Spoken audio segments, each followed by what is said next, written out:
Well, the regular season is now over.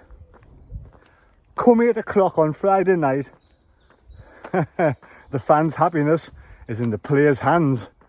Yes, there's going to be a lot of waffling going on in this video. If you want to leave your score prediction down below, do it now. If you don't want to hear a lot of waffling, switch off. I'm going to go for Sunderland 2-1 win. Yes, I know what you're saying. Where's that result coming from? Well, I'm hoping, we've been playing shite on purpose. Because we have been, haven't we? Let's face it. Let's hope one big master, one big scheme, one big enormous Regis Labrie plan. And it's all going to come true and work absolutely fantastic. So leave your score prediction down below and a goal score for a chance to win a shirt. And now we'll get on with the video. Cheers. If you've switched off by now, have a good night. Goodbye. Here we go. Back again with another video. And today we are going to discuss about the playoffs. We are going to discuss the game against Coventry. And we are going to discuss what categorises in your head, in your mind, what's your opinion? What is a successful season? Is a successful season coming in the top 4, then being knocked out of the playoffs? Or is a successful season making it back to the Premier League? We'll discuss all of that right now. It's an absolutely stunning, gorgeous, beautiful day. It is a beautiful day. Don't you just love weather like this? Absolutely gorgeous. 16 degrees. It was about 1 degree this morning when I got up. It was cold. I don't mind it being cold in the morning. As long as I get afternoons as blissful as this. Absolutely tremendous. So yes, we all know, unless you've been living under a rock or on another planet, if you're a Sunderland fan or a Coventry fan, it's the playoffs this weekend. And Sunderland do travel down to the Coventry, whatever the stadium's called these days, Building Society Arena, something like that.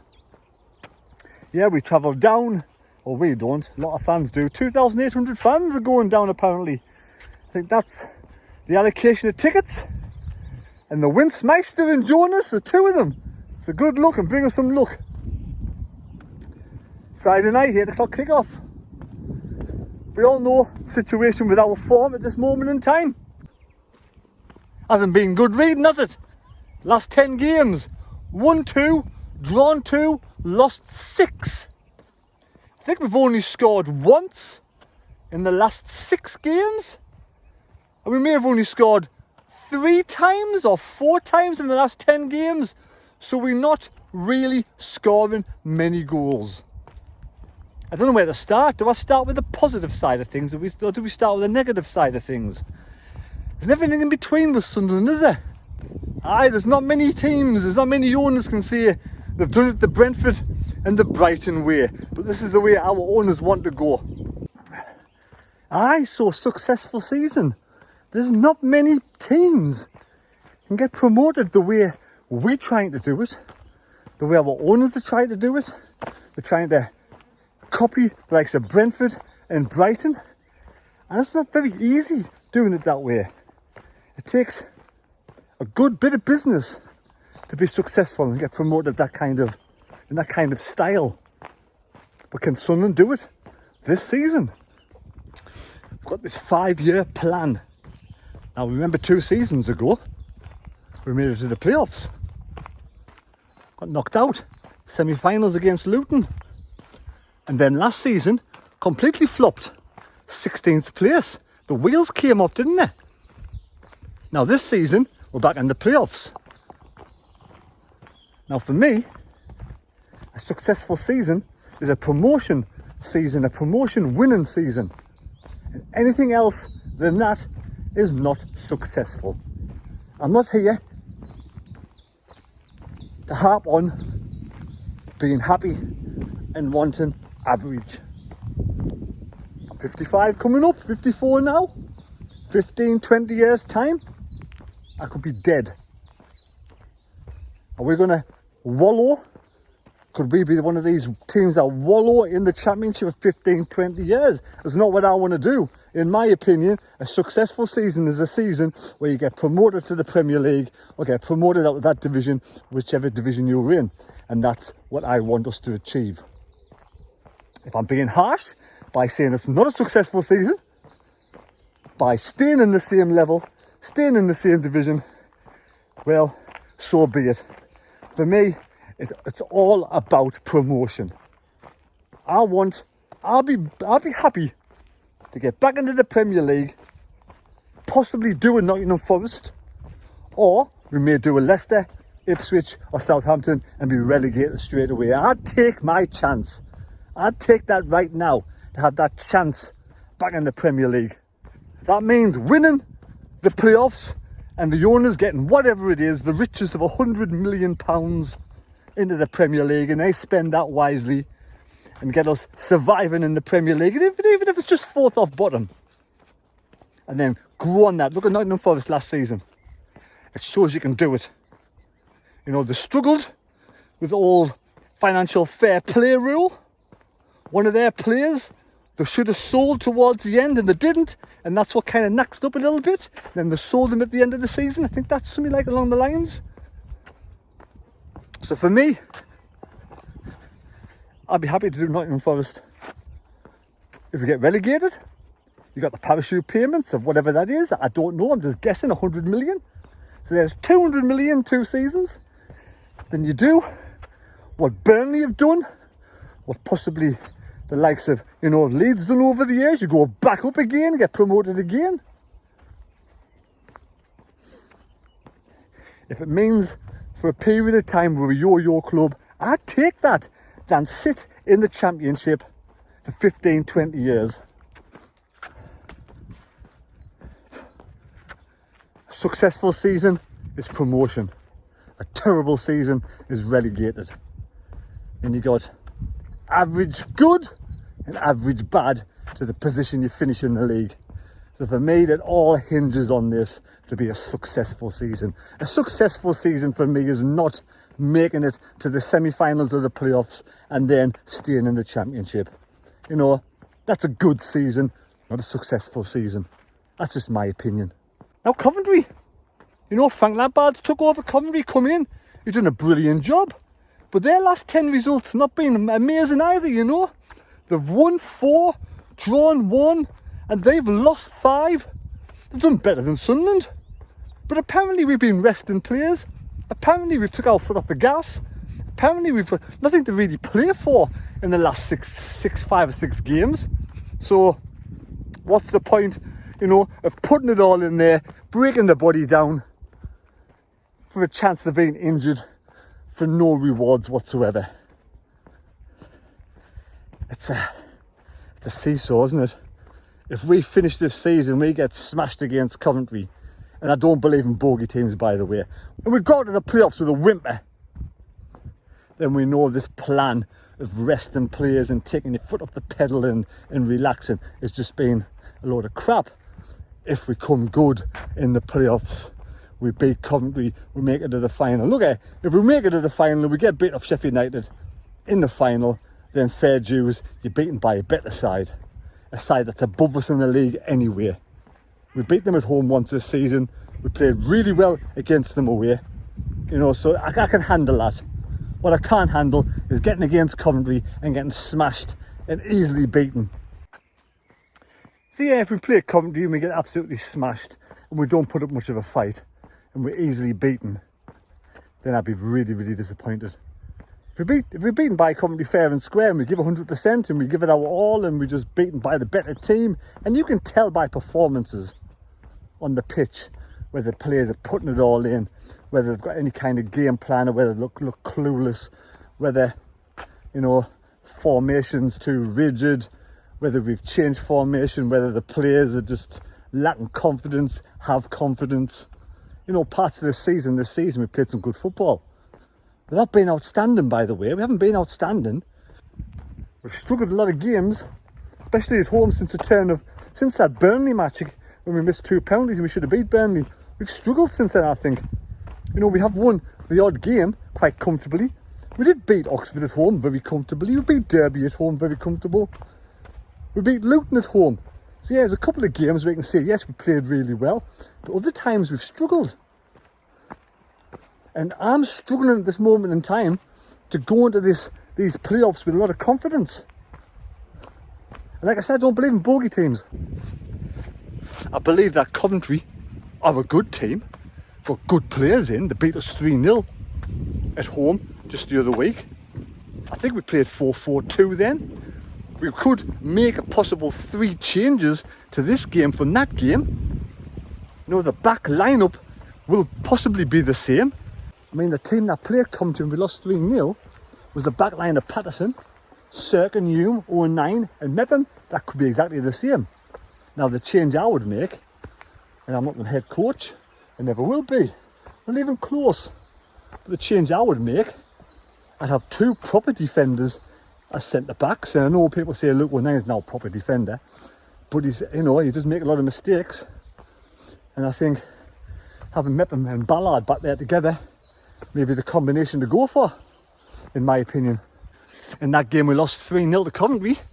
We played 4-4-2, so we had a full midfield of Mundle, Roberts, Job and Neil.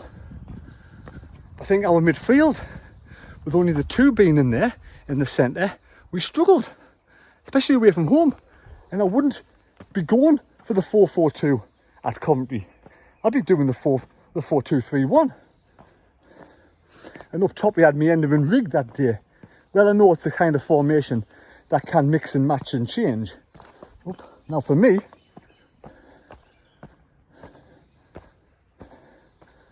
go this way. Yeah, so me, I would have, you know, the same.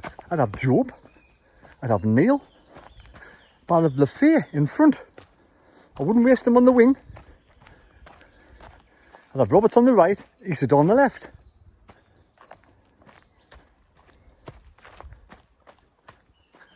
And that's my team. I will start this weekend. Isidore on the left until Mundle's fit. Roberts on the right. Meander up top. Job and Neil in the middle.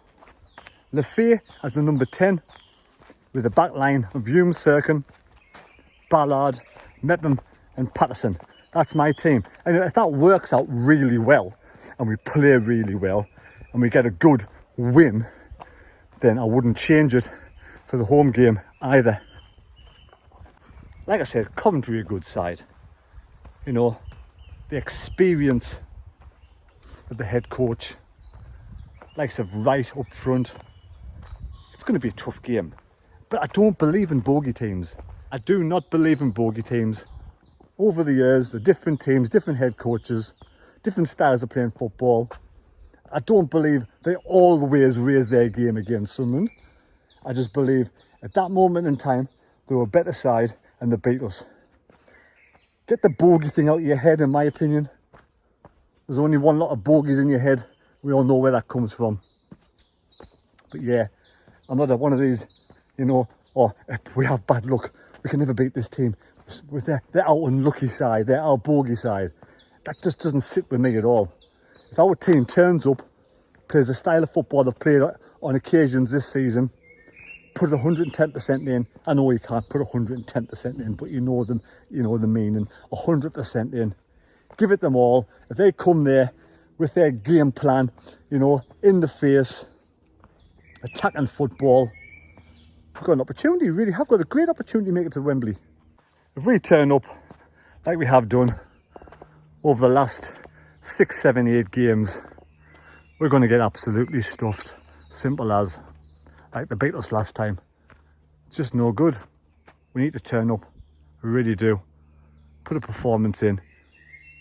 You know, show us fans that Regis Labrie had a game plan all along. And it wasn't just a crock of shit that a lot of fans think it might have been. That we've lost our way, lost our form, lost our confidence. We're not playing good football. The slow, sideways, backwards, passing football. No flair. I hope it's the complete opposite of that. And Regis Labrie was some sort of master tactician. So is Regis Labrie going to be this master tactician? That would be amazing, wouldn't it? If we turn up, we beat Coventry over 2 legs, and we go into Wembley, we'll be all saying, yes, that was a wonderful game plan.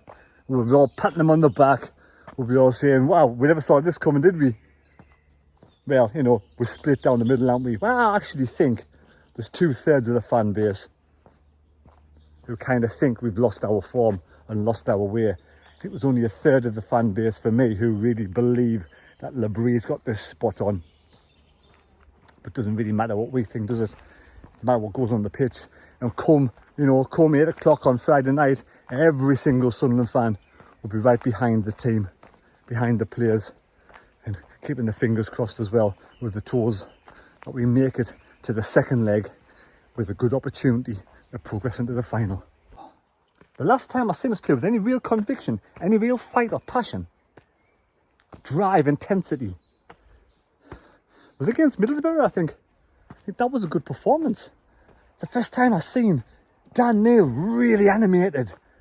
That's what I want to see from me captain. Bit of animation, bit of fight, driving his team on. That's what we want.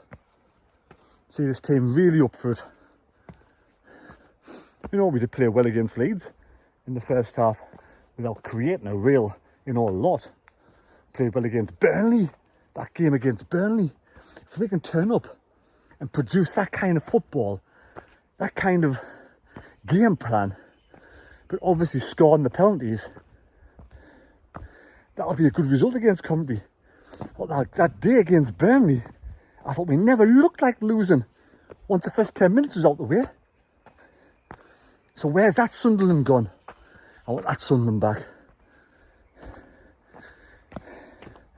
Because I think if we do stay in the Championship this season, for next season, I don't know where we're going to go. Which players will stay, which will go. But on the flip side, by some miracle, we got promoted to the Premier League. Is there any of these players in this team will actually make it in the Premier League? 2 or 3 at best. So tonight's video, I have waffled on a lot, but I've changed tack. I'm not going to really have a kind of a preview video for the Coventry game. Or I might change my mind tomorrow, I don't know. This is the way I want to go about it. For me, it all rides on the playoffs. It really does. I'd be bitterly disappointed if over 3 years we haven't progressed to the point where we can make it at least to the final at Wembley. Like I say, we didn't make it against Luton. We're in a better position now than we were then. We flopped last season. And people saying, well, since Dodds lost, since Dodds has left, we haven't been playing that well. Look what Dodds did when he was here last season. We didn't play well. So I think people are just grasping at straws, in my opinion. He's a good coach, no doubt about it. I don't think he's the main head coach. But we'll see what Regis Labrie's made of. This is a stern test, is his head coach ability. What he can get out of this team. Like I said before, come Friday and Tuesday and we absolutely get smashed and flop and we play exactly the same shite that we've played over the last few weeks, we'll know we're not good. Sometimes I just talk about a shite, don't I? But end of the day, may the best team win. I think over 2 legs, the best team should win. By any right garbage referee who comes along and spoils it by... Actually, do we have any VAR in the Championship, in these playoffs? Do we have VAR in the final? I honestly think there's that much at stake. We should have VAR in the semi-finals and the final. Let me know your thoughts down below on that. Should there be VAR in the semi-finals as well as the final? I think there should be.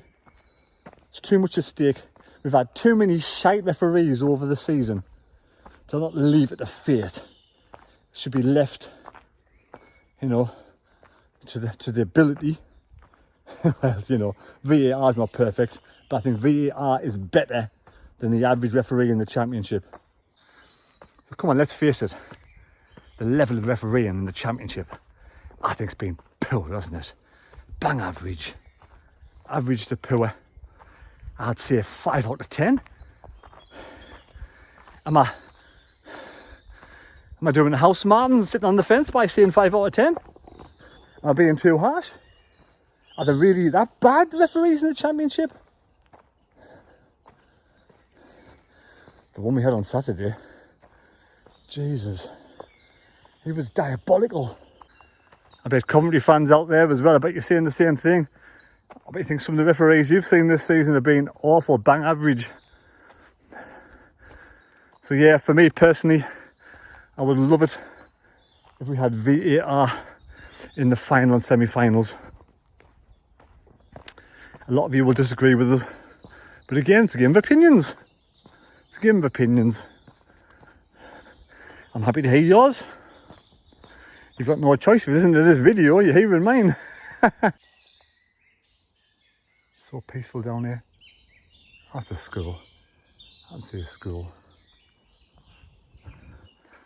Bluebell Woods, as they call it.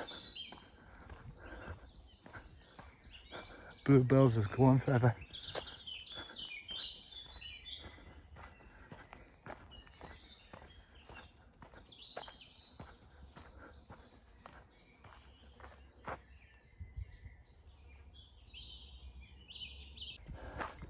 So there we go, folks. Hope you've enjoyed the video. I don't even know if any of that made any sense. I've been waffling on to myself, thinking out loud. I'm not nervous just yet. I'm sure a lot of fans and players will be by the time it comes to Friday. 1985 was the last time we beat Coventry away from home. Again, I don't believe in hoodoos, bogey teams, luck of the draw. You make your own luck. Get out there on Friday night, put in a performance. If a player goes in with a rash challenge, it's the player's fault. As long as the referees are not too biased and nice and average and are fair to both teams, I'll be happy. And the best team hopefully will win. So there we go. Thanks for watching the video. Subscribe to the channel. Give us a thumbs up. I might pop back on Thursday and do a preview. Now I've got all this off my chest.